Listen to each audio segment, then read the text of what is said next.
Dr. Ethan Carter never expected that a distress call from deep space would change his life forever. He was a skilled surgeon, one of Earth's finest, stationed on the Galactic Medical Alliance (GMA) space station. His job was to treat wounded soldiers, sick diplomats, and the occasional extraterrestrial patient. But nothing had prepared him for the day he was summoned to the royal fleet of the planet Zephara. The distress signal was urgent. An unidentified illness had struck the Zepharan royal family, and their medics were powerless. The Zepharans, an advanced but reclusive alien race, rarely sought outside help. Ethan knew this was serious. When he arrived aboard the massive, golden-hued flagship, he was greeted by a group of towering Zepharans with luminous silver eyes. Their leader, a regal figure clad in flowing indigo robes, identified himself as King Velos. "Our daughter, Princess Aelara, is dying," the king said gravely. "We have tried every known remedy. You are our last hope, human doctor."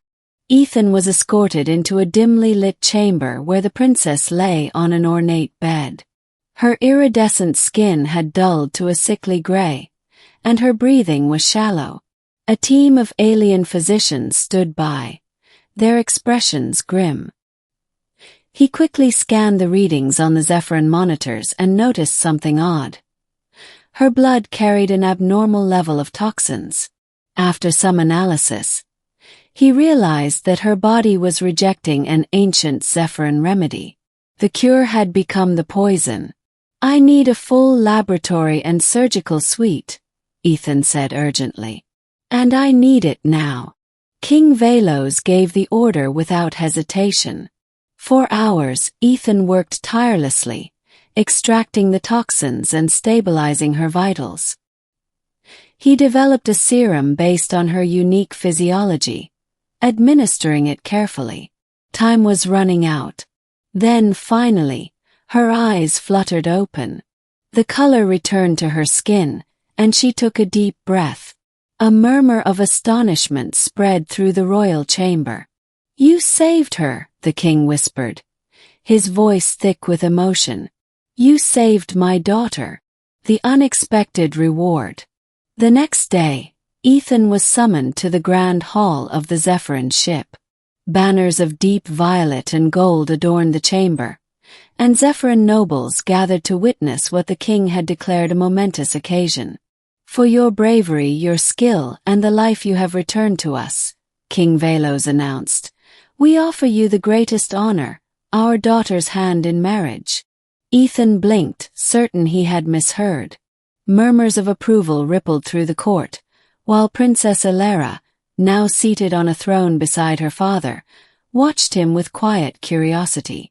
"Your Majesty," Ethan started, clearing his throat. "I'm deeply honored, but It is not a gift lightly given," the king interrupted. "Our customs dictate that a life saved is a life owed. Aelara is yours to wed." Ethan glanced at Aelara, who studied him with an unreadable expression. He had saved lives before, but never had he been rewarded with a person.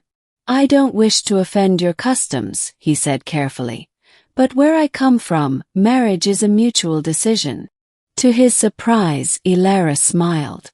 "I appreciate that you do not simply accept me as a prize, Dr. Carter." King Velos frowned but nodded.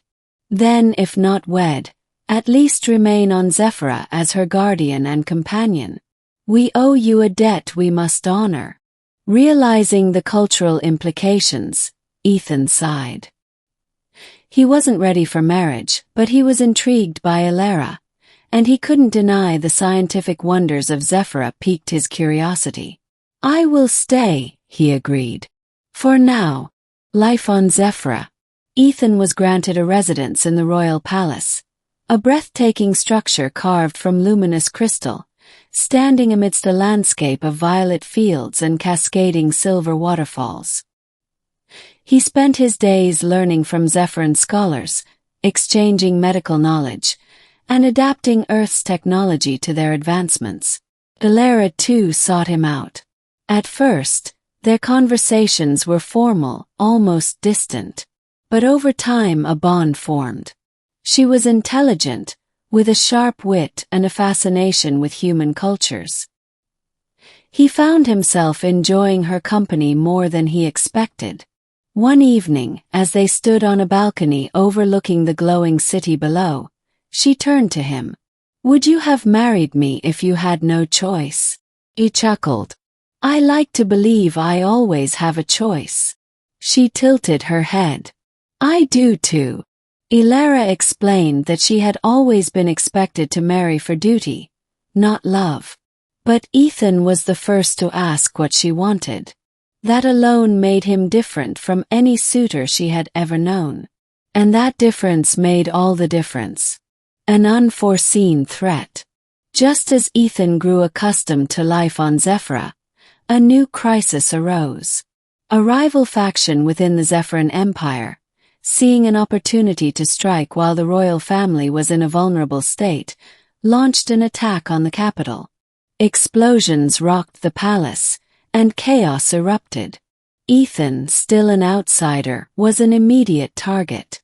But Aelara, no longer a fragile patient, stood beside him. "Stay with me," she urged, leading him through hidden corridors. She was no mere princess. She was trained in combat, skilled in strategy. Together, they reached the palace's medical wing, where wounded citizens poured in. Ethan immediately sprang into action, treating injuries as Aelara coordinated defenses. Side by side, they fought to save their people, not with swords but with skill and intellect. The battle lasted through the night, but by dawn, the coup was crushed. The royal family was safe, thanks in no small part to Ethan and Aelara's combined efforts. A love chosen freely. After the attack, something had shifted between them. The king, witnessing their bond, summoned Ethan once more. "I see now," King Velos said, "that the greatest bonds are not forged through debt, but through shared purpose." He turned to Aelara. "My daughter, the choice is now yours." Aelara faced Ethan. "We have fought together, learned together. I no longer offer myself as repayment of a debt. I offer myself as a choice." Ethan took her hand, his decision clear. "Then I choose you." And so, not by obligation nor by royal decree, but by their own will, a human doctor and an alien princess found their fates intertwined, not as reward and recipient, but as equals, partners, and in time, something far greater. Epilogue.